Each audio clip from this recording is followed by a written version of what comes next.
welcome to the Wrestleview SmackDown Post Show.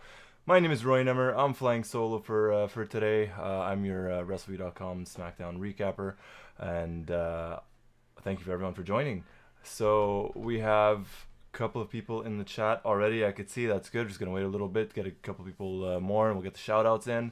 Thank you guys for joining. It's our second show. For those of you that missed it, last week, our debut show, I was honored to have the Wrestleview.com Raw live recapper, Mr. Mike Tedesco, on as a co-host. But for this week, I'm flying solo, and as mentioned last week, we'll always have some co-hosts around. It's not always going to be me by myself. It's not me, myself, and I. It's us. Right, we're all in this together, and let's get it going. Right, let's jump right into the show. Hope you guys liked it. Number one, first and foremost, really hope you guys liked it. I did.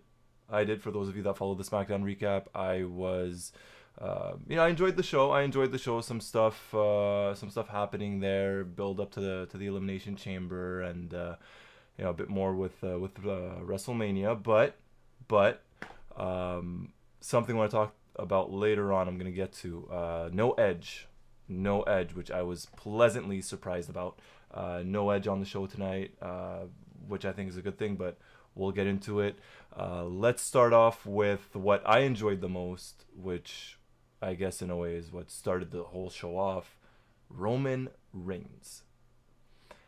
Now, I absolutely love Drew McIntyre, but there's no one in the company right now that can touch Roman Reigns. Not on the mic. I'm a Drew guy.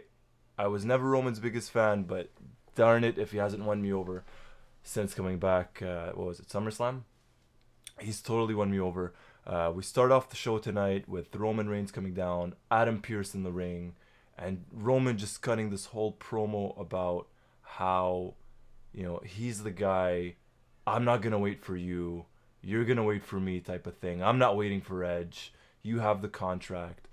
And there was such, and this is like Paul Heyman just adds so much to it. So much to the show and to the segment involving Roman, where, Adam says, well, I have a contract, and Roman's going to have to defend his title at Elimination Chamber. And then, Roman, in typical heel fashion, laughs it off and says, I'll let Paul handle this. And then Heyman starts off, he cuts off promo that only Paul Heyman could cut, right? You're in the island of relevancy. You're not relevant. I represent, the chief, the head of the table, the universal champion, the defending champion, everything. We know that the typical Paul Heyman speech, I guess, that we've all grown to love. We know it and we love it. And he just, he rips Adam Pearce to shreds in a way that only Paul Heyman can.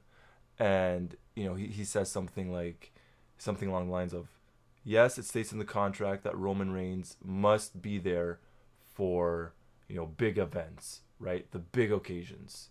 And the Elimination Chamber is one of them. And it says that Roman Reigns must defend his world titles, universal title at the Elimination Chamber. But it doesn't say that Roman must defend it in the Elimination Chamber match. And that was such a genius move. And whoops, and there goes my cell phone that I just dropped. So if you guys heard a bang, it was that. But such a genius move, because they were still able to get something in there, right? And then Heyman still says something like, well, don't worry, pick your guy or pick your guys, and whoever's left will face Roman Reigns for the Universal title right after the Elimination Chamber match. And, everyone gets their, they get the title shot and everything. And ultimately, no matter, I guess, the outcome, no matter who wins the chamber match, I think it's pretty obvious that Roman retains, right? And, it's not a problem with that. And the good thing, I guess, coming out of it is whoever wins the Elimination Chamber match, well, granted, they're probably going to lose against Roman, but, they'll still come off looking solid because they just went through a hellacious Elimination Chamber match. And then they end up losing to Roman, which is what I think is going to happen. And, I have my theory on there as well. But before I do that, before I give you guys my theory, I'm going to check in the chat. So if you guys are in the chat right now, all right, if you guys are in the chat right now, give me a hell yeah. We're not, I'm not the type, I'm not going to steal Doug's gimmick or Mike's gimmick, whoever, say we. Yeah, you guys could say that. But, I speak French, so we for me is yes. O-U-I is we. So if you guys are in the chat, give me a hell yes, give me a something, give me an anything. Let me know you're here. We'll get the shout out. Because I saw some people in there as well. So, I saw Quentin Walters in there. He wrote first comment. So Quentin, welcome. Thank you for joining. Thank you for being in the chat. I hope you're enjoying this. Hope everyone that's enjoying I hope everyone, that's joining us tonight is enjoying this, and I hope those that watch it on playback on YouTube also enjoy the show, right? So hello to everyone there, everyone in the chat. And let me know what you guys thought about SmackDown as well, right? What did you guys think about the opening promo? Roman Reigns, Paul Heyman, Adam Pearce. We got Corey in there as well. Hey Corey, how's it going? Hope you're well. Hope you enjoyed the show, buddy. What did you think? What did you think of it all? And so I thought the opening segment was solid, and for the most part, SmackDown the past couple of weeks, if not even months, has been starting off with Roman Reigns, which, as I mentioned, I'm becoming a Roman Reigns fan, and I don't, I'm not against the idea, but every once in a while maybe it'd be a good idea to start off the show with a match or something other than Roman. But I do understand why, they're going with Roman ultimately to kick off the show. So I'm not disappointed by that. It's fine. But I thought it was a good. I thought it was a solid opening. Let's put it that way. And then right after, we get Adam Pearce with Sonya Deville, backstage, and Pearce says, "Oh, we have to figure something out for this chamber match. We have less than 2 hours," and it kind of reminded me a bit about Raw, where they were kind of, on the creative side, they probably wrote Raw as they went along, and this was clearly not the case on SmackDown. You could tell there was a plan set up for the show, and Sonya says, "Well, I have a match for you. I have a match. We're gonna do tag team match, and the winners qualify for the Elimination Chamber." Always good. And that match was Rey Mysterio and Dominic Mysterio, so father and son, up against Baron Corbin and Sami Zayn. And I didn't hate the match. I didn't like the match. I thought it was decent for what it was. But one thing that is kind of and it's kind of bothering me, and Mike and I actually spoke about this on the show last week, is the fact that it's Dominic Mysterio. You could tell in the past couple of weeks or past couple of months, not that he's a step behind or the passion's not there or anything, but you could tell something's off. Something's definitely off. And with no crowd there, I'm sure it's affecting him. I'm sure it's affected others. But with no crowd there, you kind of have to rely on the commentators, right? On Michael Cole, on Corey Graves. And there was something that happened tonight and that happened last week. And, I wish either one of Cole or Graves would have mentioned something. And last week it was Dominic Mysterio, in his match against Baron Corbin, he kicked out of, if I'm not mistaken, it was a Deep Six. It was either Deep Six or End of Days, but I'm pretty certain it was Deep Six. And, Corbin's won some matches with the Deep Six. So Corbin hits him with the Deep Six, Mysterio kicks out. Barely any comment. Like, oh, he kicked out of Deep Six. All right, fine. This week, Dominic Mysterio, right, kicks out of the Blue Thunder Bomb. Sami Zayn. He kicks out. And Corey Graves and Michael Cole are just kind of, silent about it. Like, oh, 2 count, he kicked out. But why not, make a big deal out of it? Mention like, oh, wow, like Dominic Mysterio last week kicked out of End of Days, and now this week this, this kid has heart, this kid has passion, anything to push and put this kid over, because the past couple of weeks or months, he's been jobbing to Baron Corbin, feuded with Murphy and lost, to Seth.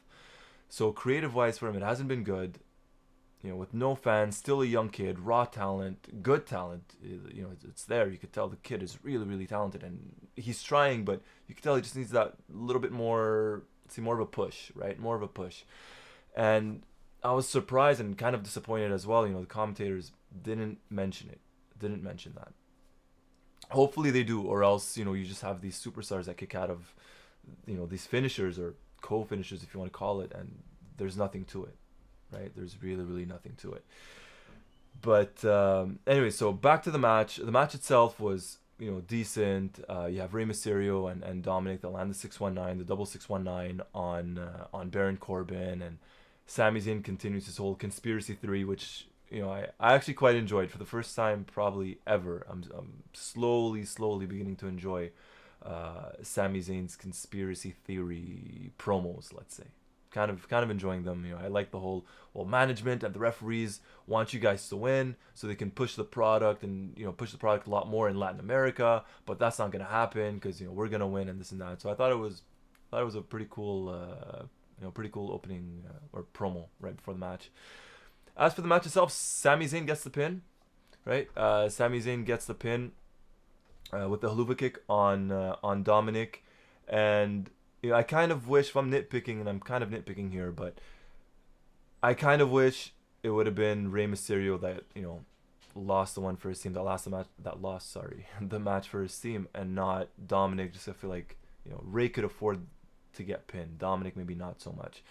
I am happy, however, that Sami did get the pin, because either I have horrible memory, and I probably do at this point, but I can't quite remember the last time that Sami actually looked good coming out of a win or coming out of a match, and this one he did. So Sami hits Dominic with a haluva kick, gets the pin, 1, 2, 3, and I loved the way he covered Dominic. He had like his arm, and he really covered his legs and got the pin. Like there was no way he was kicking out, no way Dominic was getting out of that. So we have Sami Zayn and Baron Corbin that qualify for the Elimination Chamber, and I'm not disappointed by that. I guess it makes more sense than having Rey and Dominic in there, which kind of made no sense, because if you think of it on paper, there was no reason for Rey and Dominic to even kind of get a qualifying match, right? They've just kind of been losing.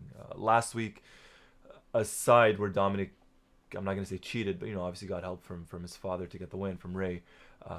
Other than that, they've both kind of been on a losing streak. But it is what it is, right? I'm not gonna argue too much about that. But Sami and Corbin qualify for the Chamber. That's always it's good to see. You have two heels in there. Ultimately when Sami gets eliminated, he'll do a whole documentary segment about it, right? To kind of continue that, which will be quite funny. Corbin, I don't know what it is with Corbin. They're not trusting him with a title. I can't even remember the last time he held a title. Has he even held a title? I can't remember. I want to say Intercontinental or United States, one or the other. I'm pretty sure he held one, but I can't remember when. It's been that long. And they just kind of have him stuck in this limbo of never-ending horrible feuds. Last year, it was literally around this time last year where they had him feud with Roman Reigns and the dog food and this and that, which was horrendous, if I'm being honest. We got our boy Clinton. Clinton's in the chat. What's up, Clinton? How are you? Hope you're well, buddy. So you get this. Corbin goes from dog food with Roman Reigns to he wins the Rumble, which is not the Rumble. Sorry, wins the King of the Ring. Dog food with Roman Reigns. Pretty sure at one point did he feud with Elias, or is my memory just completely messing up on me tonight? So he hasn't been good in any good feuds, and the feud with Dominic was fine, I suppose, but you could tell they're really hesitant in giving him that push, right? Clinton, he was okay. So there you go. So I'm right. So he was Intercontinental Champion, but for the life of me, Clinton, by the way, thank you for that. But for the life of me, I can't even remember when. They tried to give him his nights, right? I think they debuted a couple of weeks or maybe 2-3 months back. They gave him the nights.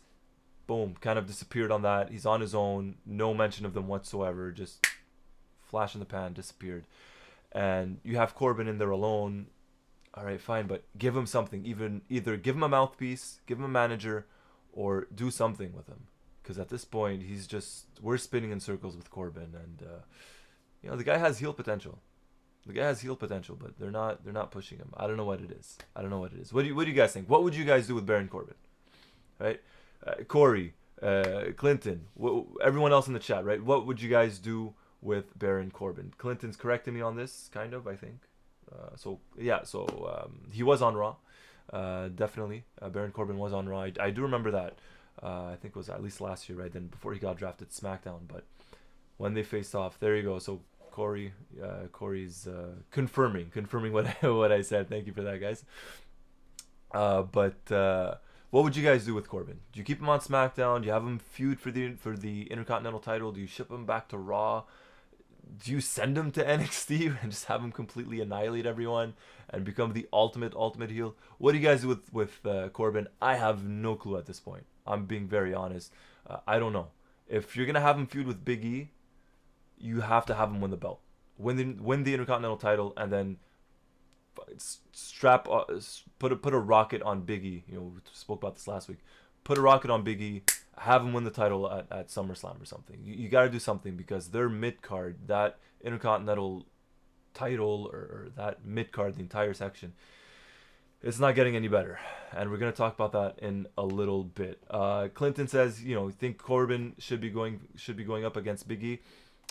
I would agree with that. And I would get behind that. As long as it ends with actually Corbin winning the title, winning the Intercontinental title, and then having Big E going on, to bigger and better things, so to speak, right? Because if you're just gonna have Corbin feud with Big E and have him lose, it does no one any good. Quentin, yes, hit that like button, guys. Hit the like, hit the subscribe. We're here on Mondays, right, for the Raw recap post show with Mike Tedesco and Victoria Tedesco, the first lady of Wrestleview. We're here on Fridays with Roy Nemer, and we're gonna have some co-hosts as well. I know next week we have one set up. I know a couple people got in touch with me. They wanna co-host SmackDown. Why not? Definitely. Keep things interested. And on Sundays we have Wrestleview Weekly with Mr. Doug. Right, so we have 3 shows for you every week. It's pretty good, right? So hit that subscribe, hit the like button, and look, if you like what you see, thank you. And if you ever want to get in contact, maybe do a little segment, something, come on the SmackDown show, we could always discuss it, right? We could always definitely discuss it. Going back to the chat, Corey says Corbin would be a good feud for Big E. I agree. I really think that could be a good, let's say, if they're not going to do it before WrestleMania, which doesn't look like it, but that'd be a good post WrestleMania feud, kind of, and then you give Big E, let's say, about 2 months to feud with Roman or anything like that, heading into SummerSlam. Quentin says, if you don't subscribe and like, then Roy will sing. Oh my God, I wish I could sing. I mean, I could sing, just I'm like a horrible singer. Quentin, so but definitely if you guys don't like and you don't subscribe, I will sing, and I will find you. I'll hunt you down on Facebook, on Twitter, on Instagram. I'm on all 3. I'll find your YouTube account. I will send you a voice note of me singing. All right, so hit that like and subscribe button, guys. So let's keep it going. So that was the opening match, which was Sami Zayn, Baron Corbin getting the win against the Mysterio family. After that, we had Reginald. Oh boy. The acrobatic Reginald and Sasha Banks backstage with a glass of champagne. Reginald kind of apologizes, says he was out of line for his actions, for his words, what he said. Sasha apologizes and, I don't know, I guess flirts or tries to seduce him or whatever you want to call it. And she grabs champagne and tells him, you know what, give Carmella my best regards. And I was surprised there was no Carmella tonight. I'm not disappointed, but I was kind of surprised. I thought they'd have her come out at one point. And actually, in retrospect, I kind of wish they would have had her come out at one point, because that women's segment was, oh boy, it was something. And we'll get to that in a second. So they're continuing to push Sasha, which is cool. She's a women's champion, with SmackDown women's champion. You need her in the limelight, right? You definitely need her in the limelight. And I'm looking at the chat right here. Corey says, Roy versus Paul at WrestleMania. It'll be like, yeah, it's Owen versus Brett, right? Owen versus Brett, the younger brother versus the older brother, the more talented brother, the more good-looking brother up against the older brother and the more successful brother, right? But that'd be, it's always fun. Paul and I did, for the record, he'll probably kill me for this, but Paul and I obviously used to play wrestle or play fight as kids, and the amount of times he put me in the sharpshooter, oh boy. Anyone that knows Paul Nemer knows he loves his Bret Hart, and the amount of sharpshooters I got put into was like a everyday thing. But anyways, going back to the show, so that was Reginald and Sasha Banks. Then Big E, the Intercontinental Champion. Look, this guy knows how to cut a promo, right? He takes pop culture, pop references, he takes what's mainstream and runs with it. And he does it in such a smooth way that it's not forced, right? You don't get, like, sometimes you get, like, Ziggler or Robert Roode, or whatever they're calling him these days. They'll make, like, a pop reference, and you could tell it's forced, and it just doesn't come off naturally, right? It's not organic. Everything with Big E is organic. Everything. He's so charismatic. It's great to have. So he comes out, he cuts a promo. He says last week the odds were against him. He retained his Intercontinental title, and much like Tom Brady on celebrating on the boat, he was still standing. And for those that didn't get the reference, or maybe those that don't watch the NFL, have no idea who Tom Brady is, obviously won the Super Bowl on Sunday. And there was a video of him celebrating. I think it surfaced today or yesterday. So it's a video of him celebrating with I think it's the Lombardi Trophy is what they call it. I'm not an NFL guy. Sorry guys. I'm a football fan, a European football fan, or soccer in North America. So, but I'm pretty sure it's called the Lombardi Trophy. So Brady has a Lombardi Trophy, and you see him kind of toss it from one boat to another as the boat's shaking. So that was Big E's reference on that one, and he said, I vow to be a defending champion. A vow like the one Gorilla Glue has with hair. It's strong. And for those who missed that reference, well, there was someone in the news that made the news recently that used Gorilla Glue on their hair, and became a whole thing on social media. So ever the social media referencer, sorry, ever the social media referencer, Big E cuts a promo. Out comes Apollo Crews. So here's the thing. Nothing against Apollo Crews, but it's just not working with him. It's just not working with him. You go from having him sit with Roman Reigns, and it looks like they're actually going to do something with this guy. You have him sit with Roman Reigns, to losing, 2-3 weeks in a row to Big E. There's nothing wrong with losing to Big E, right? Intercontinental Champion, you got to get him over. Nothing wrong with that. But he's losing in like convincing fashion. It's not as if Big E's a heel and he's using heelish antics to get the win. Big E's winning clean. Out comes Apollo. The promo itself wasn't bad. He says, "I know what you were doing, or what you were going to do. You were gonna do an open challenge for your Intercontinental title, and I accept." And then, but he has nothing to back it up. He can't claim a victory against Big E. He can't even claim to have attacked him backstage. Like, I got the better of you backstage when I attacked you. What are you gonna do about it? There's nothing. And then Big E straight up tells him, at one point they had microphone problems, so it was difficult to hear. But at one point, Big E tells him, "Go back to catering. Go back to catering." It's true. Go back to catering. Like, they don't know what they're doing with Apollo Crews. They've never known what they ever wanted to do with Apollo Crews.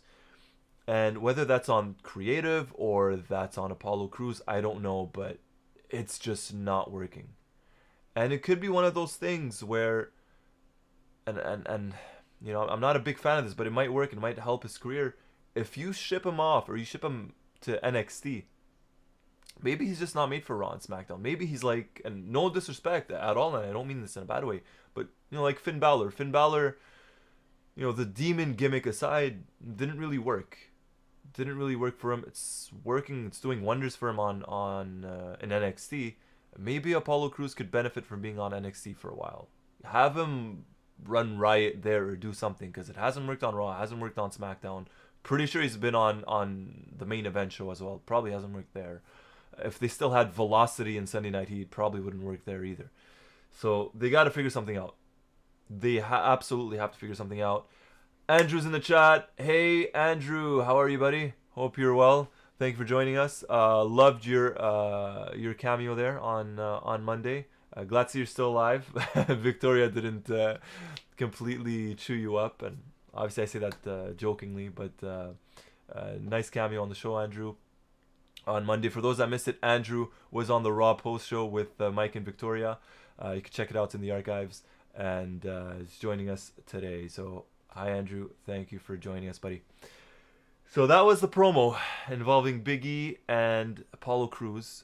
And then out comes Shinsuke Nakamura. And so Andrew says, before we get to the Nakamura match, Andrew says, Ciampa's another guy who only fits on NXT and he's doing well. Yeah, it's his niche, right? He has a niche. He seems to fit there, Andrew. I agree. I agree. Not everyone that comes up from NXT or not everyone that comes from Japan or whatever is necessarily a good fit on Raw or SmackDown. Some guys are made for NXT, and there's nothing wrong with that at all whatsoever. You know, if you find your niche there and you're there, you're good. Maybe Apollo Crews could benefit from that. I don't know, but they gotta do something. So going back to the show, we got Nakamura versus Big E. Now going back a few weeks, you know, Nakamura, you know, ran the gauntlet pretty much, and kind of, you know, say got cheated when Adam Pearce won, attacked by Roman Reigns and stuff. And I'm not one of those people that thinks Nakamura is getting buried. I've never really thought that. I just feel like they weren't sure what to do with him at one point, and they put him with Cesaro and it worked. Corey says Johnny Gargano for sure. Yeah. I'll be honest with you guys. I don't watch NXT every single week. I catch it, you know, at least once or twice a month. But Gargano is one that you could tell on Raw. He probably won't fit. He might fit in on SmackDown, but definitely not on Raw. I don't. You could tell, and I definitely agree with you, Corey. But going back to Nakamura for a second, and I'm not even gonna go a couple of years back where he won the Royal Rumble, and you had his match was it against AJ Styles at WrestleMania, and the first time ever in WWE. I'm not even gonna go back that far. I'm gonna go back, let's say the past couple of months. You have him with Cesaro. They dominate as a tag team. They split them up without ever officially splitting them up, which is fine. You have him run the gauntlet. You know, in my opinion, you know, he won that gauntlet match, right? Ran it, lost Adam Pearce, that's fine. And since then, again, it feels like they're not sure what to do with him. Why not have Nakamura in the chamber match? Why not? Have Nakamura in the chamber match. Have it be him and Cesaro, the final two. The two hottest guys that could or should be the hottest guys right now. Have them there as the final two. You know, have Daniel Bryan in there as well. I love Daniel Bryan. You know what I mean? But put Nakamura in there. He deserves it. Instead, and I don't mean this in a bad way because it's obviously an Intercontinental title match, but they have him face Big E, which is fine. And he didn't lose. So, you know, he didn't lose. He lost by disqualification, but it wasn't like a clean loss or anything like that, right? So he didn't come off looking bad in that match against Big E tonight. But he didn't come off looking strong either. So again, it's like another week that's kind of just wasted with Nakamura. And, you know, he could be something. Maybe they might need him on Raw. They could do so much with him on SmackDown. But the writing, they're starting to drop the ball again on Nakamura. Just when they got him hot for a week or two, they were like pulling the plug really, really quickly on Nakamura, and it's disappointing. It's disappointing. What would you guys do with Nakamura? Would you have him go for the Intercontinental title with Big E? Do you put him in that chamber match? Do you have him go up against Roman Reigns at next month's Fastlane? What do you guys do? What do you guys do with Nakamura? Because it feels like no one knows what to do with Nakamura these days, and that's not a knock on him because he's obviously really talented, and you know, despite what they make it seem as limited English, yeah, he's very charismatic. So what do? Do you put him back together with Cesaro? Let me know. Let me know in the chat, and it's definitely something we can discuss, right? Moving up next, and I even there you go. I even tweeted it out. I said I'd have put Nakamura in an Elimination Chamber qualifying match. Here, I'll pull that up for you guys, really quickly. Here we go. There you go. So I'd have put Nakamura. Whoopsie daisy. I'd have put Nakamura in the Elimination Chamber qualifying match, but instead we have him being a filler for this Big E and Apollo Crews feud. Crews has already lost several times against Big E. No need to continue. There you go. Let me guys know. What do you guys think? Right? Do you guys agree? Do you disagree? Let's see. Up next, which I was kind of hoping, and it looked like it was going to be that way, but it wasn't. Seth Rollins. So I tweeted this out. I said, Seth Rollins is about to have his Vince McMahon ruthless aggression moment. And I'll be honest with you guys. I was extremely surprised. Extremely surprised when they had, the superstars come out right before the commercial break. You have everyone come out, surround the ring. They had Sasha Banks out there. They had Sasha Banks come out even. Everyone's out there. And then out comes Seth Rollins with his Burn It Down. Burn It Down, Seth Rollins. They got rid of his Messiah music, and out he comes wearing a black leather suit. Oh no, Seth, no. Look, I don't know if they still have someone responsible for wardrobe, but whoever is responsible for wardrobe for Seth Rollins tonight, look, I'm not saying fire them, but send them back or have them look at fashion magazines or anything, because that was never in. That's not in as that was never in. But anyways, out comes Seth Rollins, black leather suit, red tie, and just his look, you could tell, okay, they're still kind of going with this Messiah look, but they have the Burn It Down thing. Let's see what gives. So he comes out and he's cutting this promo of, things have changed and someone's changed ever since I was gone. And the biggest thing that changed was myself. So then you're thinking to yourself, all right, they might actually kind of start to turn Seth around, right? No longer the Messiah.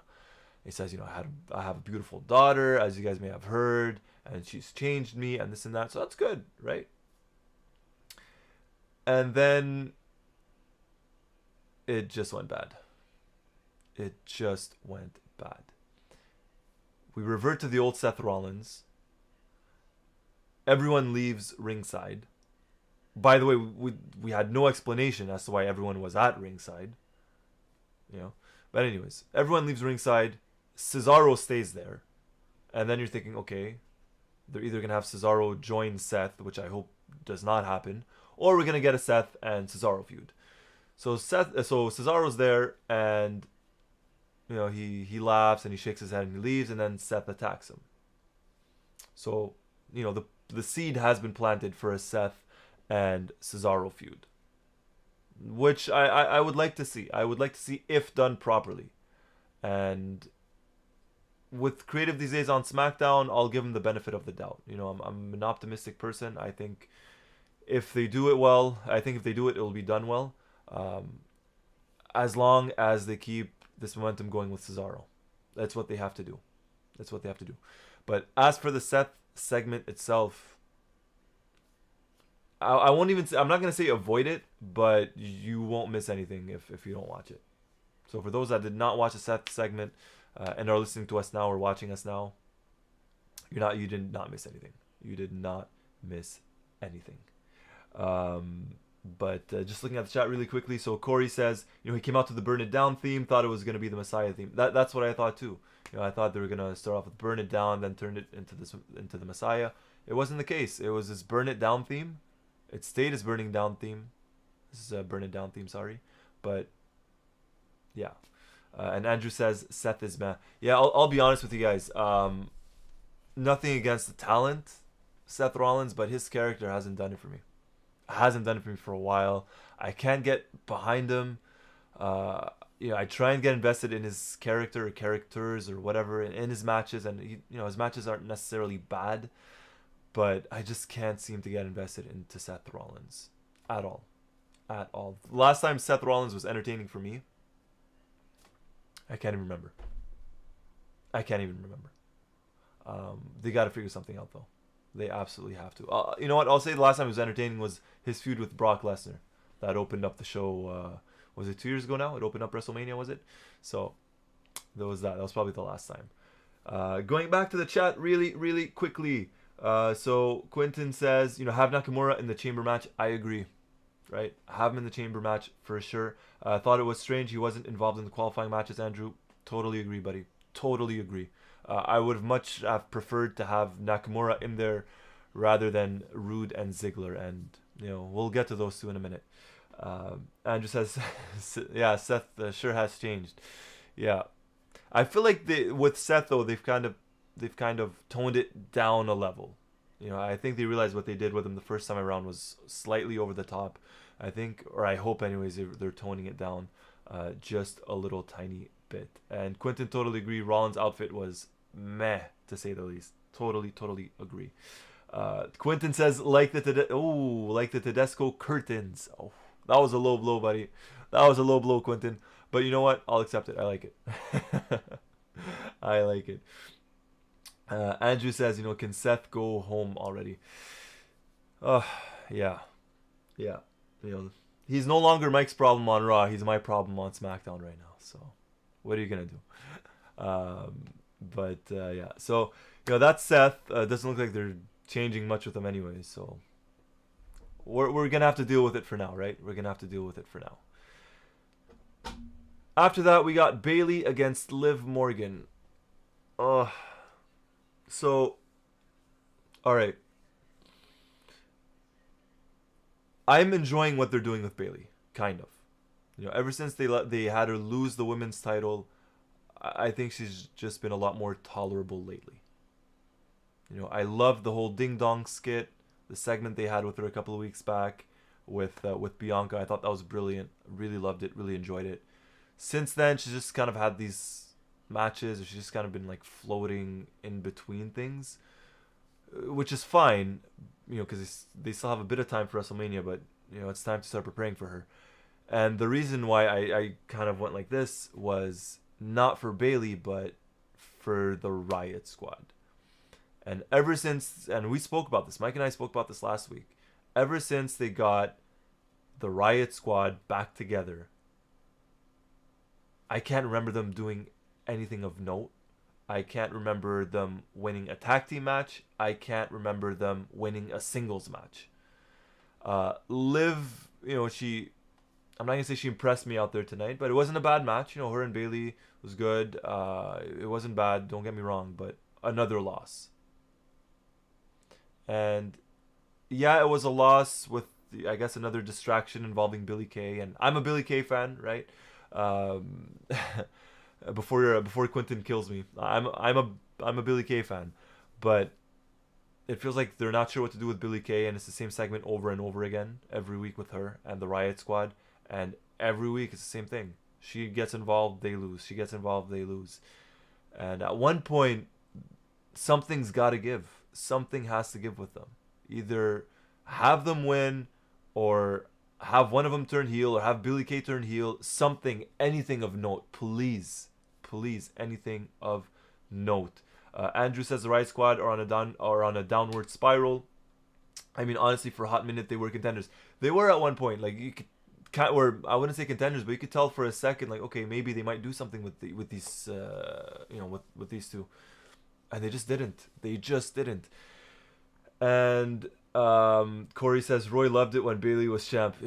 Look, I like Bayley, or I like Bayley. I watched her Broken Skull session with Austin on the WWE Network. I respected her before. I respect her even more now after having watched it. But it just, after a while, her whole Karen persona just became a bit much for me. Became a little bit much for me. Quentin says it's not the Riot Squad, just Ruby Riott and Liv Morgan. Yeah, it's not the Riot Squad. You're right. It's just Ruby Riott and Liv Morgan, right? Third member, no more. It's been about a year. I know you love Billie Kay, Quentin. That's why I said I love her as well. So before, like, don't think I don't like her. So I don't want you to attack me there. So just going back really quickly, Corey says Rollins Bryan feud, I wouldn't mind. You know what? If anyone in the company could get a good match out of anyone, it's Daniel Bryan. So if we follow, let's say, Corey's idea of having Daniel Bryan and Seth Rollins in a match, I would not be totally against that. It could be good. It could be a good feud, but how good of a feud could it really be with this Seth Rollins character? That's my question. That's my problem. It's more with the character than the match. But I would agree with Corey. You know, Daniel Bryan and Seth Rollins feud would not be bad. Bayley versus Cole at WrestleMania. Look, I'll be honest. And going back to Bayley, I know we're bouncing around a little bit between Seth Rollins and Bayley. You know, that's fine. We do things our way here on the SmackDown show on Friday nights. So going back to Bayley, you know, it's funny. I like her whole shtick with Cole, with Michael Cole, where it's like, you never give me enough credit. You know, why and this and that. So you know, it's a cool little feud to have going on. I like it. I like it. Andrew says Billy and Bayley versus the Riot Squad at Fastlane. I don't know how you could get Billy Kay with Bayley as a tag team though. I don't know how you could get anyone with Bayley as a tag team, especially what happened with Sasha Banks. So I'm not completely I'm not against the idea, Andrew. I'm not sure how they could get it to work. Just because of what we saw between Bayley, you know, turning her back on Sasha all those months back.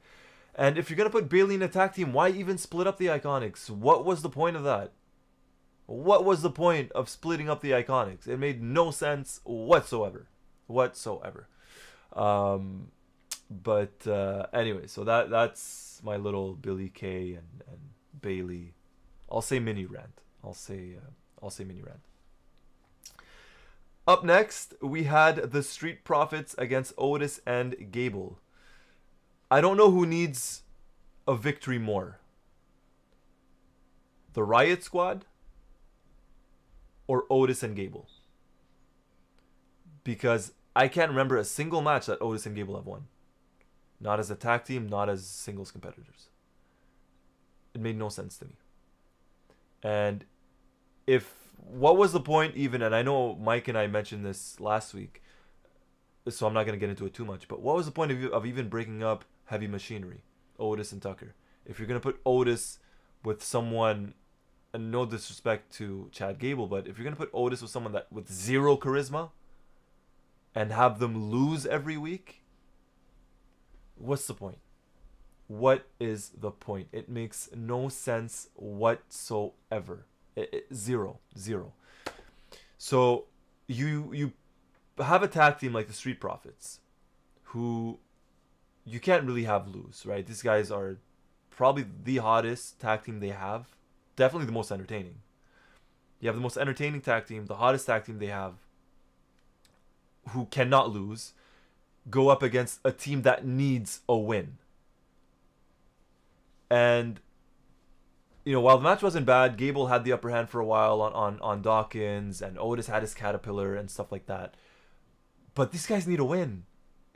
Like, why don't you have them, I don't know, in a singles, or not a singles match, or like a tag team match against, I don't know, even Rude and Ziggler or something. Have something, a non-title match, have them win by luck, by fluke, by whatever you want to call it. Give these guys a win. Give these guys a win. Please, they need it. Instead, we had, you know, the Street Profits win, which was predictable and totally understandable. Extremely understandable, because you know, it's the Street Profits. But this just hurts Otis and Gable, and I feel like, you know, Otis is the good guy, so unless they have Gable turn on Otis, and that's probably what's going to happen. So you're going to have Otis turn Gable turn on Otis, which will probably lead to a match between them at the WrestleMania kickoff show. And that's going to be that. Because these guys just keep losing and they never win. They never, ever win. Going back to the chat really, really quickly. Corey says, I'm wondering what they'll do with Bayley at Mania. It's a very, very interesting, Corey. I don't know. Bayley's still, you know, she's still a hot talent. She still has a lot of momentum. They used her to put Bianca Belair over, which is totally understandable. It's needed. But they could still do something with Bayley because she's still a hot talent for them. And so far, a month and a half away from WrestleMania, nothing. So that's definitely one we're going to keep an eye out over here on the Wrestleview SmackDown Post Show. All right. Before we continue in the chat, make sure to like, make sure to subscribe, guys. I won't be too annoying about it, but definitely give us a thumbs up and subscribe. We already have a couple in there. Thank you to everyone. Very much appreciated. Going back to the chat really, really quickly. Quentin says, exactly. Thank you, Roy. You're welcome. Andrew says, Otis and Gable are pathetic. Poor Otis. Talk about downward spirals. Totally agree, buddy. Totally agree, Andrew. They had a hot thing going with Heavy Machinery. They split them up for no reason. Especially with the no crowd thing. They could have used each other. The tag team division could have used them. Instead, they split them up, and they have Otis doing absolutely God knows what with Gable. It's bad. It's really, really bad. And Corey, never had any follow-up on that at all. Zero. Quentin says, breaking up Heavy Machinery was a mistake from the beginning. Exactly. Made no sense. No sense. So, yeah. I don't know what they're going to do with that, but that's another one, especially going into WrestleMania season. We're a month and a half away. I'm guessing the Street Profits will probably end up getting a WrestleMania match, right? Probably win the titles. But Otis and Gable going into WrestleMania on 0 wins and like 10 defeats. You have Bayley, they're not sure what they're doing with. And then you have Liv Morgan and Ruby Riott, who desperately need a win. But what are you going to do? However, it's not all bad. And I can't believe I'm going to say this, because for a while it was definitely not their strong suit. But we're getting something that was actually really, really good on SmackDown tonight. And that's not to say it was a bad show, right? I actually enjoyed it, despite my mini rants going on. But we're finally going to get something that's actually intriguing me, which is Bianca Belair and Sasha Banks. And I'm loving what they're doing with Bianca. Absolutely loving it. Mentioned it last week. I'm going to keep mentioning it. My only worry with Bianca is don't burn her out too soon. We're a month away from WrestleMania. A month and a half away, from WrestleMania. If you're going to have her show up every week, have her show up every week on one show. Don't have her show up every week on Raw, show up every week on SmackDown. You're going to burn her out, and with no crowd, with no audience, you're going to burn everyone else as well. But anyways, hopefully they don't do that with Bianca. I thought she was solid tonight. Great on the mic when she came out. Sasha Banks, look, they're gonna be. I think you have to be.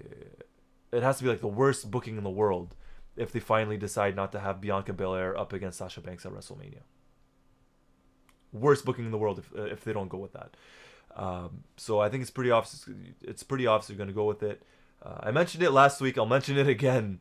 Bianca Belair is what Sasha Banks thinks Sasha Banks is. Because you have Sasha Banks here as a women's champion. Bianca's here.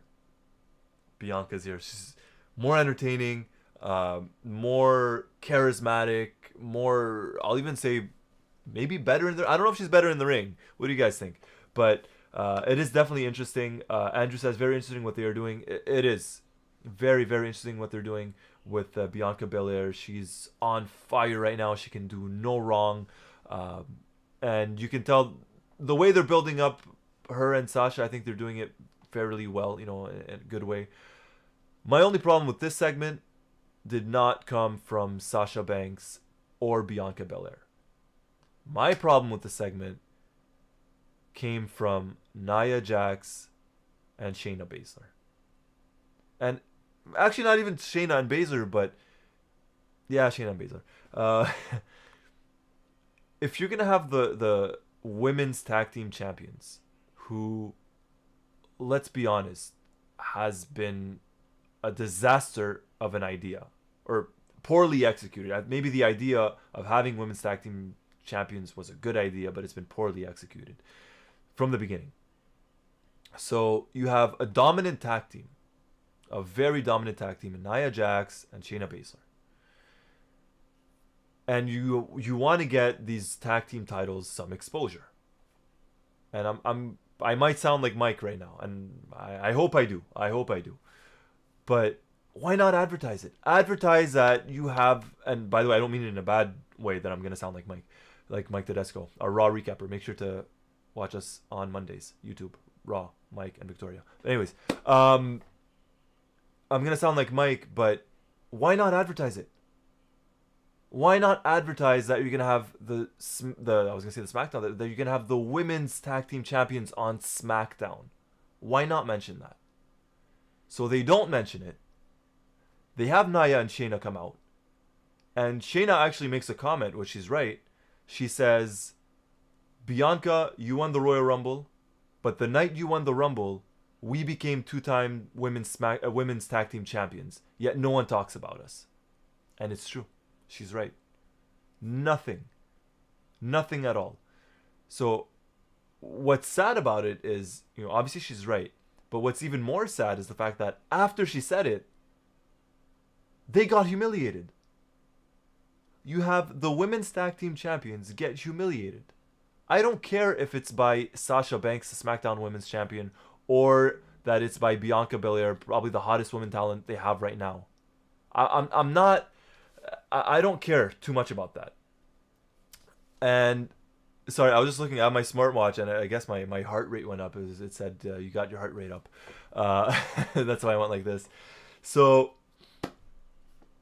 going back to my initial train of thought, and Quentin says, rant on Roy Mike Nemer.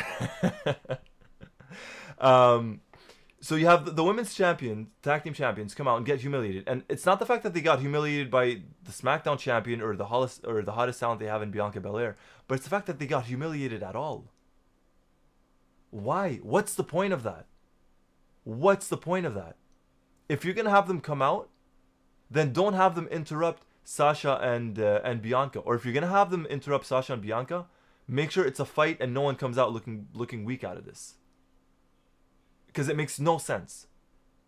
You just essentially, and I hate to use this word because I know everyone throws it around on the internet, social media, and it's been going on for years and decades even. And I'm not the type that likes to use this word, but they've literally buried the women's champions. The women's tag team champions. They've buried them at the expense, don't get me wrong, at the expense of the two hottest talent they have on SmackDown, the women's division.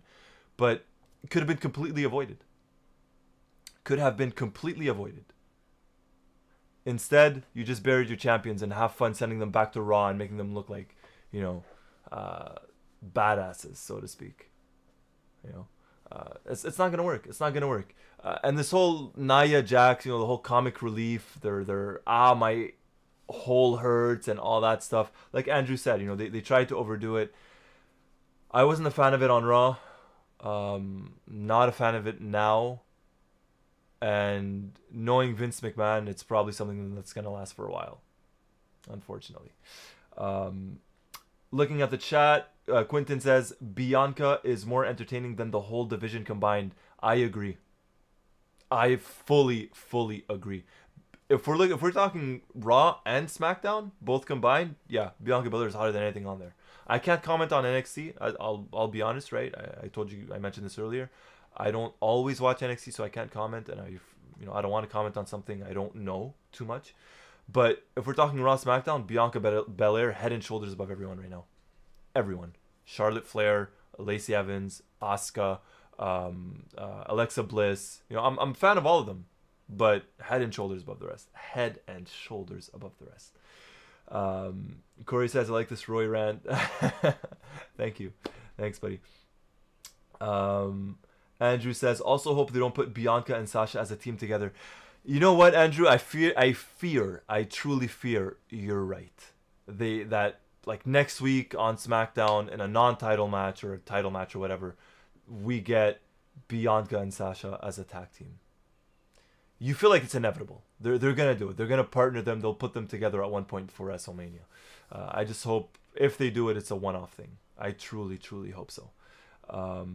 Quentin says, you gave me a new name for Roy. I'll accept that. I'll accept the Roy Mike Nemer. I'll accept that one. It's cool. I'll take that one. It's actually an honor. It's an honor to be compared to Mike. So that's my mini women's division rant, right? And even if we look here, I'll go back to my Twitter here. So I wrote, Shayna and Nia mentioned how they are two-time women's tag team champions and no one is talking about them, and they're right. And Creative got it right. Show that they're getting disrespected. But a minute later, they got squashed by Sasha and Bianca, yet they expect people to take the women's champs seriously. So here's what we're going to do. We're going to play a little game, and it's it's not even a game, but we're going to look back on this come WrestleMania time. I am calling it right now. And I want everyone in the chat to write it, and I'm going to take a picture. I'm going to pick up my phone, which I dropped earlier on the floor. I'm going to take a picture of it. I'm going to save the conversation, the chat that we have going on right now, all of us together. I'm putting it out there right now. The women's tag titles will be on the WrestleMania pre-show, despite the fact that WrestleMania is a 2-night event, which will probably culminate in 8 hours of wrestling. The women's tag titles will be defended on the pre-show. I'm calling it. What do you guys think? What do you guys think in the chat? Are we going to have it on the pre-show, or will it be on the show itself? And while you guys do that, I'm just going to pick up my phone right now, which I dropped. Here we go. All right, good thing for cell phone covers. So, what do you guys think? Quentin says, from this day onwards, his name will forever be known as Ranting Roy Nemer. I like that. Ranting Roy Nemer. Truly, truly enjoyed that one. Big fan of that. Big fan of that, guys. So, let's go back here. All right, perfect. Back here. And sorry, guys, I messed you up with the double screen for a second. Truly, truly apologize. But, yeah. So, Ranting Roy Nemer. I don't know if that's a good thing or bad thing that I got a nickname that early, but I'll take it. I'll accept it, guys. I'll accept it. So we'll go with that. Ranting Roy Nemer. So let me know in the chat. What do you guys think? Are we going to get it on the pre-show? Quentin says, agreed, Roy. All right. So Quentin's in. What do you guys think? Pre-show or we're going to get it on WrestleMania? Leave your comments in the chat. For those watching, maybe on replay, not a problem. If you guys can't make it in the chat, tweet us at Wrestleview. Or if you want, my Twitter handles there as well, at Roy Nemer. Though, full disclosure, my Twitter account is 99.9% football. So if you guys are into that, hey, give me a follow. But definitely let me know on at Roy Nemer on Twitter or at Wrestleview on Twitter. Let us know, are we going to get it on the pre-show or WrestleMania? Anthony, what's up, buddy? How are you? Thank you for joining us, Anthony. How are you? Hope you're well. Andrew says probably on the pre-show. So we have Andrew and Quentin that say pre-show. I say pre-show. We're 3 people saying pre-show. What do you guys think? Make sure to let us know in the chat or Twitter. Let us know what you guys think. Are we going to get the women's tag team titles on the pre-show or on WrestleMania itself? Corey says, I like that nickname as well. I'll take it, but if you guys like it, I'll run with it. I'm a good sport. I'm a good sport in that sense. In that sense, I'm fine. So I'll go with that. Ranting Roy Nemer. Is it better than Ramblin' Rabbit? The guy that, or the puppet that The Fiend has? I hope it is. All right. Up next, we had the main event. Another Elimination Chamber qualifying match. Cesaro and Daniel Bryan versus Dolph Ziggler and Robert Roode. So before I comment on this, one thing that I'm actually glad they barely mentioned, like it was very subtle, was the amount of respect between Daniel Bryan and Cesaro. Because my fear, when I first heard that they were going to be a tag team for the night, my fear was we'll spend 30 minutes, or at least the entire main event, having Michael Cole talk about the mutual respect between Daniel Bryan and Cesaro. Mutual respect between them. Thankfully, it didn't happen. It was probably mentioned once, twice at most, which is fine. Very good, or else it could have been extremely, extremely annoying. So I'm glad that one's out of the way. And before I get into the match, I'm just going to look at the chat as well. So Corey says, I say main show. So we're 3-1. Corey says main show. All right. And we'll come back WrestleMania time to this. Quentin, the pre-show before the pre-show. Quentin says the pre-show before the pre-show. I like that one. That's a new one. Anthony, Roy, this applies to both Elimination Chamber and WrestleMania. Do you think Jon Moxley shows up, and do you know when his contract with AEW finishes? Oh boy. I don't know when his contract finishes. I don't know. We could probably look it up. I don't know, but I'll guarantee. This is, I guess, a Vince McMahon guarantee or a Paul Heyman prediction, or not a spoiler, or spoiler, not a prediction. I can't remember what he says anymore.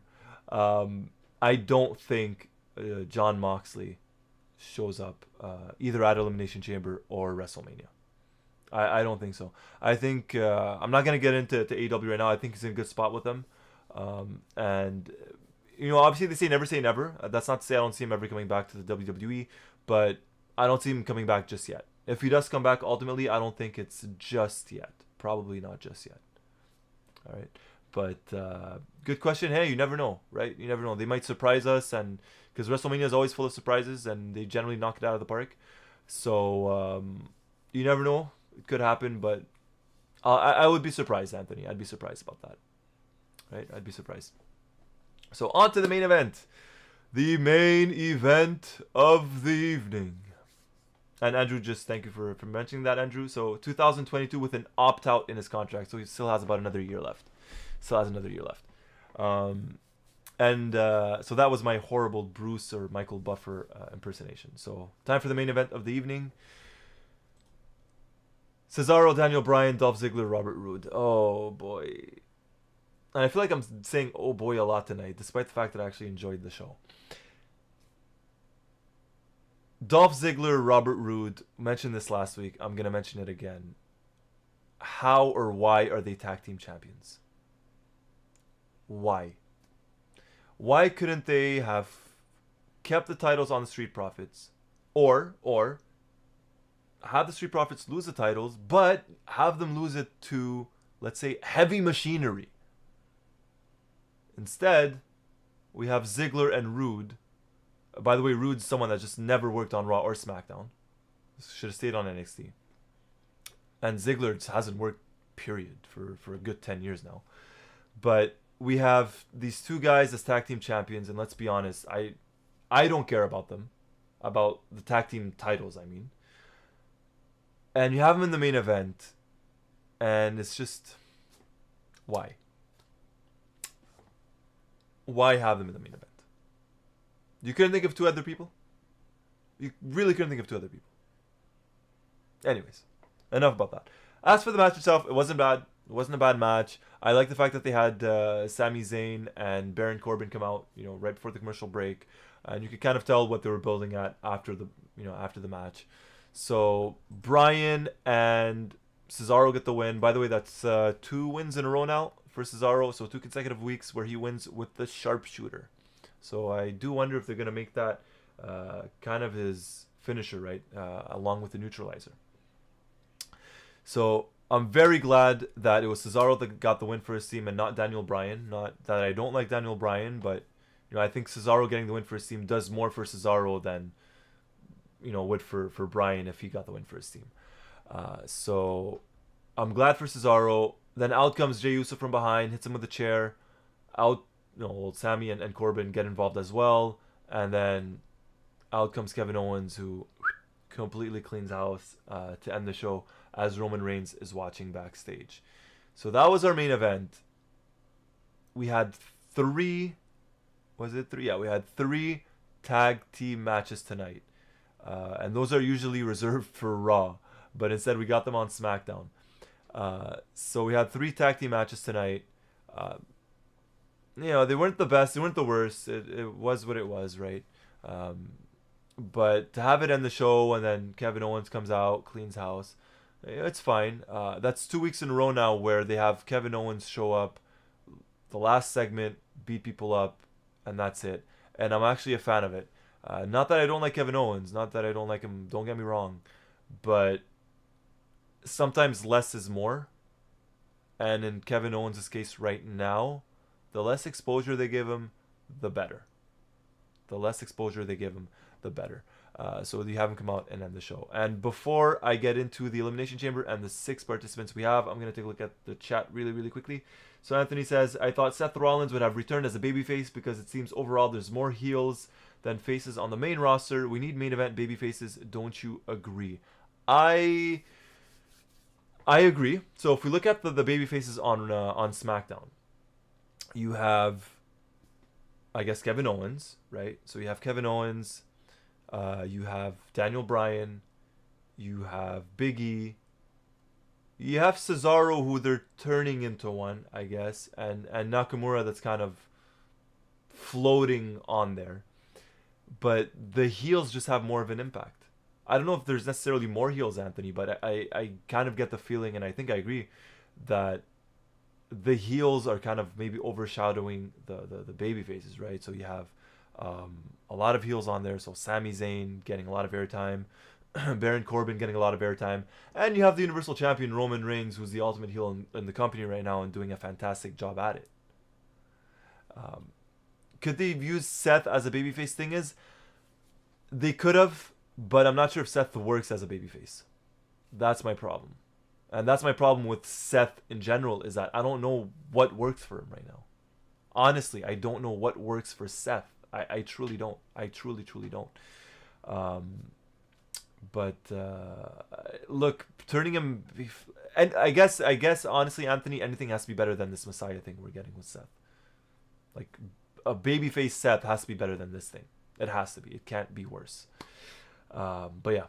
So looking at the chat once more, Cesaro, I just feel bad for, says Corey. You know, I agree, but if they're finally starting to push Cesaro, then I think it's a good thing. You know, it's long overdue, don't get me wrong. Definitely long overdue.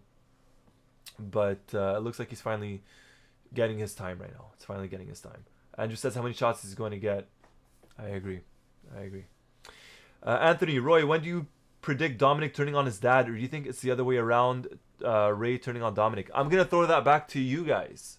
So that's a very good question, Anthony. I'm going to throw it back to you guys. What do you guys think? Do you guys think we get Ray turning on Dominic, Dominic turning on Ray? Or do you think they just actually keep the family as a stable for once, which is something, going by WWE's track record, or any wrestling company's track record, doesn't really hold up. You know, I could see Dominic turning on Ray. There's no way I don't see them ever turning, you know, Ray on Dominic. If one of them does turn on the other, I think it's going to be Dominic turning on Ray, but I think it'd be a mistake. You know, if they do it, it might be Dominic saying, you know, I followed your path, it's gotten us nowhere, I keep losing to Baron Corbin. You know, they could go down that road if they want to. I just don't feel like a heel Dominic Mysterio is the way to go. That's my only thing, especially with, you know, as you mentioned, a lot of heels in the company right now. But what do you guys think? Do you guys think they keep them together? They turn one against the other? What do you guys think about that?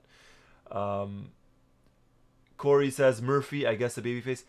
Yeah, Corey, I guess Murphy is a babyface, I suppose. I guess that kind of is. Quentin says Nakamura and Cesaro are tweeners. Yeah, they're really in between. But I feel like with Cesaro more than Nakamura, they're pushing him more, like Corey Graves and Michael Cole are pushing him more towards being a babyface than a heel, I think. But they're definitely in the tweener zone, for sure. Andrew says Dominic needs to go to NXT. Yeah, honestly, I think that's a good idea. I really think that's a good idea, Andrew. Just for him to develop more. Because he was red hot when he first started. You know, they had him with Lesnar. At one point, we just got beat up by Lesnar when Ray was feuding with him. And then when they brought him in as singles competitor, he was red hot. And like Mike mentioned last week, it kind of died down a little bit with Dominic. And maybe sending him over to NXT is not a bad idea. It could be the boost that he needs, right? It definitely could be the boost that he needs. Why not? Anthony, Ray turning on Dominic teaches him, even in the wrestling business, don't trust your own family. Ooh, that could work. That could work, Anthony. I don't disagree. I really don't. They might be able to pull that off for sure. I just feel like we're so far down Rey Mysterio being a babyface that it would be maybe too difficult to believe, let's say. You know, they could definitely go down that road. Don't get me wrong, Anthony. Don't understand me wrong. Don't get me wrong. But I feel like we're way down. Like we're past the point of no return for Ray to be, you know, a heel, and especially to turn on his son. Quentin says Ray is just a white meat babyface, so I can't see him turning heel. Yeah, that's it. Like, we're way past the point of no return with Ray. But you never know, right? You never know what they could end up doing with him. You absolutely do not know what they could end up doing with him. Especially after WrestleMania season. That's when we get a lot of, you know, it's the restart, it's the refresh. So who knows what they do with those, with the entire roster, right? NXT included. So really quickly, if we're looking at the Elimination Chamber, we got 6 competitors, the 6 contestants on there. So we have Jey Uso, we have Kevin Owens, we have Baron Corbin, we have, and I'm naming this off the top of my head, we have Sami Zayn, we have Daniel Bryan, and we have Cesaro. So one of these guys is, in all likelihood, going to look like $1 million coming out of that Chamber match. Will probably put up a hell of a fight against Roman Reigns. I could see them kind of pulling a Kofi Kingston from a couple of years ago from the Chamber, where Kofi came really close and you could taste it and everyone got behind Kofi. I feel like they might do something like that with Cesaro this year. I think they'll have Cesaro win the Elimination Chamber and then maybe get cheated against Roman, or at least put up like a valiant effort, and he ends up losing against Roman. I think they might go down that road with Cesaro, and then ultimately have Edge and Roman at WrestleMania. What do you guys think? We're gonna talk a lot more about the Chamber next week, so it's gonna be our last show before the Chamber. But what do you guys think is gonna happen with that one? For looking at the chat, Corey says Roy's a babyface and Paul's a big heel. I could play both. And Paul's a character too. Paul could easily play both, so we could both be heel or babyface. Doesn't matter. Andrew says Eddie was my real dad. I hope they don't. They'll probably pull something like that, but I hope they don't. Anthony says if Dominic goes back to NXT to train for a little bit, the more I think he should join up with Santos, Escobar, Joaquin Wilde, and Raul Mendoza. I mean, I guess you could. I guess you could. I'll be honest, I don't watch NXT too much, so if you're going to put Dominic with Santos, Escobar, Joaquin Wilde, and Raul Mendoza, I mean, I guess. I guess it could work. But, no, but seriously, all kidding aside, though, in all seriousness, NXT might be what he needs. It might be what Dominic needs. Because you could tell he's just... Now it's getting to the point where it's getting bad with him. Abraham Ruiz. Can you say hi? What's up, Abraham? Abraham. Hope you're well, buddy. Thank you for joining. Thank you for joining us. Make sure to hit the like, hit the subscribe if you guys haven't already. My name is Roy Nemer. I'm the SmackDown recapper over here on Wrestleview. We are live, Live, on the Wrestleview SmackDown Post Show. Hope everyone's enjoying. Hope everyone's having a blast, and more importantly, hope everyone is safe. All right, with everything going on, hope everyone's safe. Stay positive, guys. We're all in this together, right? We're all in this together. And so going back, so hello, Abraham.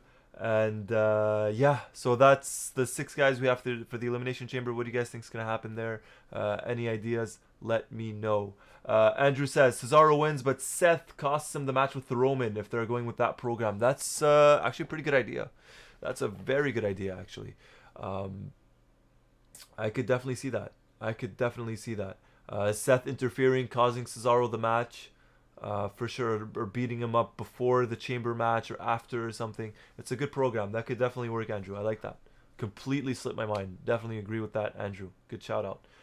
Corey says no Daniel Shell. Yeah, no Daniel on the show tonight. I didn't see him. Daniel, if you're in here, buddies, say hi, and we'll definitely give you a shout out. But I like that idea, Andrew. Going back to Andrew's idea, I like that. Anthony says, let's say down the road Roman turns babyface. Can Paul Heyman work as a babyface mouthpiece, or is he more of a heel manager? No, I think Heyman's too much of a heel manager. And I think it would be a waste to put him as a babyface. I definitely think it'd be a waste to put him as a babyface.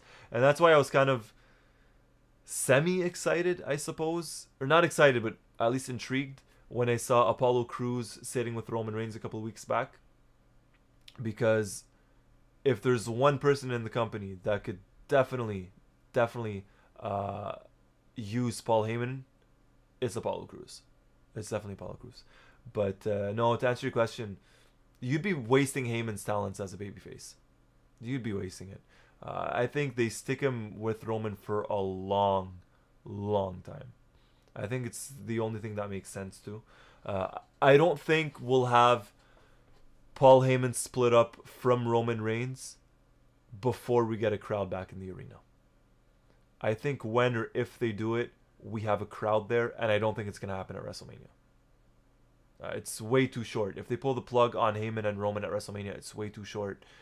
It'll probably kill whatever momentum Roman had. So I think they have them stick together for a while. I definitely do. Andrew, they went nowhere with Apollo, Roman, and Heyman. I agree. Nowhere at all. They threw it in there. They never mentioned it afterwards. Nothing at all. It was like a trial run. They probably didn't like what they saw. Maybe creative did not see, I guess, chemistry between the two, between Roman and Apollo, and thought, look, we'll just put Apollo alone out there against Big E. Who knows? Who knows? Corey says, does Brock return and face Drew at Mania? No. No. And the only reason I say no, and I know a couple people, it's been floating around on the internet as potential rumors and everything. I don't see Brock coming back at this Mania. If Brock comes back at all, and that's a big if Brock Lesnar does come back to the WWE at all, it's going to be in front of a full crowd. I don't think they do it at this year's WrestleMania, and if he does come back, it's going to be full crowd. If we ever get one again, which I hope we do, and I think we will. But I think if Lesnar comes back, it's in front of a live crowd. I don't think they'll. One, I don't even think he's interested in coming back right now, to be honest with you. That's just my opinion. I don't know the guy. I have zero connections to the guy. It's just my personal guess. I don't think he even wants to come back at this point. Yeah, Andrew says, there you go. It would have to be a big crowd to split them. I have to have a big crowd. Yeah, it would have to be a big crowd for Brock. It would have to be a big crowd. It would be a waste. If you're going to bring Brock, if you're going to bring back Brock Lesnar, you need a crowd, or else it's going to be a waste. It's going to be a waste. So that's what I think about Brock. One guy though, and I know we reported it. It was on the site earlier, but Braun Strowman. At least we kind of got an explanation as to why Braun isn't on the show, right? The infection. So that explains why he's not there. They definitely could have used Braun, or could use Braun. Have him maybe even if it's just as a decoy for the Elimination Chamber. But he's not fit, or I guess not cleared to wrestle or to compete. That explains why he's not on the show. But he's someone that they lack, right? It could give SmackDown that extra boost. No, I'm not saying SmackDown needs the boost. If anything, Raw needs it. SmackDown doesn't need the boost, but it could bring them a little bit higher, so to speak. Corey says just like Cena as well. Yeah, exactly. Just like John Cena. If you're gonna bring Cena back, do it in front of a live crowd. You have to. So no Braun Strowman this week. And I mentioned at the top of the show, beginning of the show, I mentioned no Edge, and I'm happy about that because we've been getting Edge on every single show for a while now. And this whole who am I gonna pick type of thing, I know they mentioned it on Raw, but it was starting to get old really, really fast because we see it every year, every single year. The Royal Rumble winner, who am I gonna pick? And it was already starting. Okay, let's get this over with. So the fact that there was no Edge tonight, and I'm an Edge fan, so I don't want you guys to understand me wrong. I'm an Edge fan, but no Edge tonight felt good. Took the focus off Edge. That way, if they do have him show up, let's say next week or the week after, it's kind of like a breath of fresh air. Like, okay, so Edge is here. That's good. And then when he makes his decision, then you could have him on every week, just so it's not a burnout really, really quickly. Because if you're going to have him on Raw and SmackDown twice a week, it gets to be a bit much very, very fast. Very fast. So that's why I'm glad Edge wasn't on the show. Not that I didn't like him or I don't like him, but it's because of that. Andrew says Braun has some blood poisoning thing going on with him. Yeah, exactly. He has the infection or the poisoning. So that's why he hasn't been on the show. Hopefully they bring him back in time or with enough time to have him do something for WrestleMania. Hopefully. They don't have him just show up 2 weeks before and have him win the Andre the Giant Memorial Battle Royal or something. Because that's just a complete waste. But, hopefully he comes back with enough time for them to do something heading into WrestleMania. So that'd be cool. One thing actually that I quite liked at the beginning of the show, I forgot to mention, was, and I mentioned how much I liked him, but Paul Heyman. His little comment, and I'm surprised they went there. I'm truly surprised they went there. But his comment to Adam Pearce, when he told him, what are you going to do? Fire Roman Reigns? Look at what happened last year. the lowest attendance ever for WrestleMania. And we probably shouldn't be laughing at it considering the reason why there was no one in attendance, and I'm surprised they went there. But it was such a clever line, such a Paul Heyman line, such a smart line. And kudos to Adam Pearce as well. When he was starting to talk, he just looked at Paul and he told him, "Do you ever shut up?" And it adds more to the character of Paul Heyman and stuff. So it was enjoyable. What did you guys think of the show? We're gonna take a look on Twitter to see what the comments are, or the thumbs up, thumbs down, what the voting is on there. So let's take a look at this. If we take a look right now, we have here we go. So we have 64.8% give it a thumbs up, 35.2 give it a thumbs down. I could see some of the thumbs down this week. I could kind of understand why this week, because it wasn't the best show. I don't think it was thumbs down, but I personally voted thumbs up. But what did you guys like? What did you guys not like about the show? Write it in the chat. Write to us, Twitter. Leave a comment. Anything. Quentin says SmackDown. Timid thumbs up. Post show solid thumbs up. Thank you, Quentin. Thank you, buddy. Thumbs up. And honestly, the only reason this post show is a thumbs up is because of you guys. You guys keep us going. You keep me going. It's good. I love it when you guys are here. Andrew says, also thought it was funny when Paul said, you're going to put Bianca in the chamber. That was funny. He has so many little... It's Paul Heyman. He has just so many little comments and one-liners he could just throw in. And even his facial reaction. Like last week when Roman said, why are you playing games with me? To Edge, and you have Heyman just, completely startled and frightened and stuff. It was great. It was great. Paul Heyman just adds so much to the Roman Reigns character right now. Not that Reigns isn't doing a good job on his own. He definitely is. But that's Heyman. It's Heyman. He added a lot to Brock Lesnar, adding a lot to Roman Reigns. So very good. I'm enjoying that. So definitely thumbs up for me. Thumbs up for me on the show as well because of you guys. Thank you guys. If you guys have anything to add, now is the time. Or else we're gonna wrap things up. So what did you guys think about the show? A lot of people, everyone so far giving it a thumbs up. I'm giving it a thumbs up. I thought it was good for what it was. A lot of chamber build up. We finally have our opponents, or we finally know who's gonna face who in the chamber match at the Elimination Chamber. Bit more build up towards WrestleMania. We had we had the women's champions show up, even though that was a bit but we had them show up, and we had a lot of tag team wrestling tonight. So if you guys are into tag team wrestling, tonight's the show for you guys. So Corey says post SmackDown thumbs up and SmackDown thumbs up. Excellent. Glad you enjoyed the show, guys. Glad you enjoyed SmackDown. Glad you guys are enjoying the Wrestleview SmackDown Post Show. My name is Roy Nemer. I'm the SmackDown recapper on here. I take it, and I say that with pride. I really, really do. Not only because I get to cover what I like, but because I get to interact with you guys and get to speak to you guys. So it's definitely, and I'm being completely honest, definitely a highlight of my week. I love doing this. And Quentin says, "Take it home, brother. This is it. I'm not gonna cry. I told myself I'm not gonna cry for this over this. But seriously, thank you guys. It's a blast. Glad you guys enjoyed SmackDown. Glad you guys enjoyed the post show. I'm gonna be back next week. I'm not gonna spoil it just yet, but I do have a co-host for next week set up. It is confirmed, but I'm gonna wait on that. So watch make sure to watch Doug on Sunday.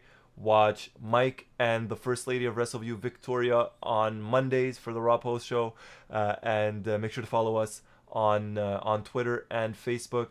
I might be dropping some hints throughout the week as to who my co-host will be before the big reveal, but we're definitely going to have a co-host next Friday on the Wrestleview SmackDown Post Show. Once more, my name is Roy Nemer, SmackDown recapper. This was show number 2.